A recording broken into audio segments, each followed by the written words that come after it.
지난 2월 한국의 전염병 사태가 심각해짐에 따라 도입했던 자동차 이동형 선별진료소, 즉 드라이브스루 선별진료소가 국제 표준화를 향한 첫 발을 내딛었다는 소식이 전해졌습니다. 올해 4월 한국이 아이소의 한국식 드라이브스루 선별진료소 방식을 표준화할 것을 제안했고 3개월간의 국제투표를 거쳐 마침내 신규 작업 표준안으로 채택된 것입니다. 아이소는 국제표준화기구로 각종 분야의 제품이나 서비스에 대한 규격을 제정해 국제적 교류를 용이하게 하는 것을 목적으로 만들어진 기구입니다.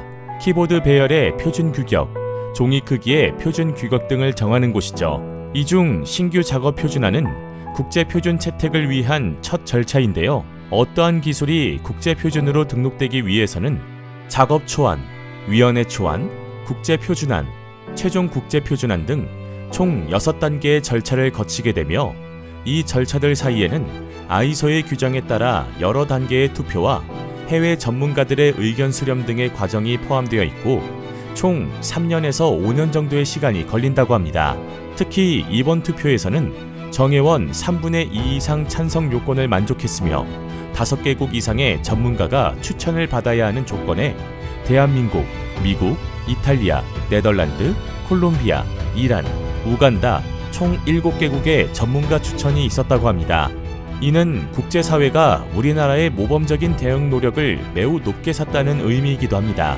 한편 드라이브스루는 자동차에서 내리지 않고 서비스를 받을 수 있는 운영 방식으로 1930년 미국에서 가장 먼저 시작되었고 현재 미국에선 각종 음식이나 술을 구매할 때도 드라이브스루가 적용된 매장이 많은 만큼 흔한 상황입니다.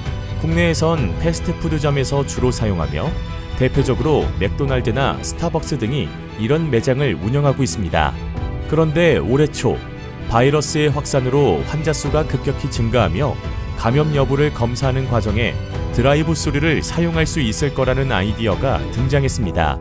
사실 이 방식이 처음 제안된 사례는 2009년 신종플루 유행 당시인데요. 미국의 스탠포드 대학이 이 방식을 제안했지만 공식적으로 사용되지는 못하고 실험으로 그쳤다고 합니다. 이번처럼 국가 차원에서 실제로 적용하고 전국 단위로 시행한 것은 2020년 대한민국이 처음이었는데요. 지난 2월 대구는 신천지교회 집단 감염이 발생해 검사 인원이 급증하자 혼란에 빠져 있었는데요. 이를 지켜보던 인천의료원 김진용 과장은 학회에서 의료진과 환자 모두의 안전을 지키면서 검사와 진료 속도를 높이기 위해 운동장에 선별진료소를 만들자고 제안했습니다. 국내 1번 환자의 주치의이기도 한 그는 외국 논문에서 본 비슷한 사례를 제안했고 이 제안을 접한 7국 경북대 병원이 최초로 컨테이너를 설치하고 검사를 시작하며 전국으로 퍼져나간 겁니다. 이 방식의 도입으로 기존 검체 채취가 시간이 오래 소요된다는 점, 의료진과의 직접적 접촉으로 교차 감염 위험, 한 건의 검사가 끝나면 검사구역을 일일이 소독해야 했던 불편함들이 모두 사라져 세계 각국의 관심을 받았습니다. CNN, BBC 등 외신들은 검사자들이 차에서 내리지 않기 때문에 의료진이 잠재적 감염자와 접촉하는 것을 막아준다. 공중보건 위기에 대응하는 방법의 본보기라며 앞다퉈 드라이브스루를 칭찬했으며 미국의 한 민주당 의원은 한국에서 검사를 받고 싶다. 우리는 왜 이런 게 없냐고 말하기도 했습니다. 영국과 독일, 벨기에, 덴마크 등 수많은 유럽 국가에서도 이런 방식을 도입했으며 에마뉘엘 마크롱 프랑스 대통령은 문재인 대통령과의 전화통화에서 한국의 대응 조치를 배우고 싶다고 전한 일도 있었습니다. 지금은 전 세계 20여 개 국가에서 드라이브스루 방식을 사용하고 있는데요. 처음에는 효과적이지 않다며 부정적 반응을 보이던 미국의 트럼프 대통령도 미국 내 확진자가 급증하고 미국 국민들이 맥도날드의 나라는 뭐하고 있냐, 한국이 몇만 명을 검사할 때 미국은 뭐했냐, 한국의 빠른 판단과 대응에 놀랐다는 등의 반응을 보이며 미국의 검사 속도를 지적하자 결국 드라이브스루를 도입하기에 이르렀습니다. 이후 한국에서는 스타벅스의 전유물 같았던 드라이브스루가 선별진료소를 시작으로 다양한 분야에서 적용되며 일상 속에 자리 잡게 되었는데요. 농산물이나 해산물을 드라이브스루를 통해 판매한다거나 도서관이 문을 열지 못하자 차를 탄 채로 책을 빌려준다거나, 계약이 불가능하게 되자 차를 탄 채 입학식을 진행한다거나, 차에 탄 채로 운동장에 모여 예배를 드리는 교회 등 다양한 모습이 포착되었습니다. 드라이브스루처럼 직원과 직접 대면하지 않고 서비스나 제품을 제공하는 기술을 언택트 기술이라고 합니다. 최근 식당이나 영화관에서 흔히 볼 수 있는 키오스크도 이 기술의 일례이며, 가상현실을 통한 쇼핑, 챗봇 등의 첨단 기술도 이 언택트 기술에 포함됩니다. 바이러스 사태가 진정된 후 이런 기술이 엄청난 주목을 받을 것으로 예상되는 가운데, 우리나라가 드라이브스루 선별진료소 표준화에 성공하게 되면 이런 미래 기술의 선두주자가 되는 겁니다.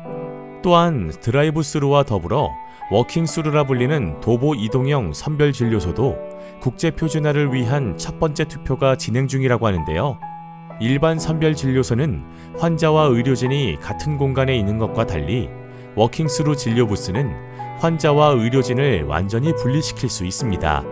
공중전화 부스처럼 생긴 진료부스에서 의료진은 투명한 벽을 가운데 두고 위생장갑과 인터폰을 통해 환자와 의사소통하며 검체 채취를 진행합니다. 워킹스루를 개발한 회사의 대표는 이 기술이 해외에 전파된다면 의료진과 환자 분리뿐 아니라 진료부스 안의 방역도 완벽하게 갖춘 시스템으로 K방역의 우수성을 알릴 수 있다며 자신감을 내비쳤습니다. 한편 한국은 드라이브스루와 워킹스루에 이어 생활치료센터, 모바일 자가진단앱 등 다른 기술들에 대한 표준안들도 단계적으로 제안할 방침이라는 소식을 전해 기대를 모으고 있습니다. 이렇게 진단키트부터 시작해 K방역까지 전 세계가 우리나라를 모범 사례로 소개하는데요.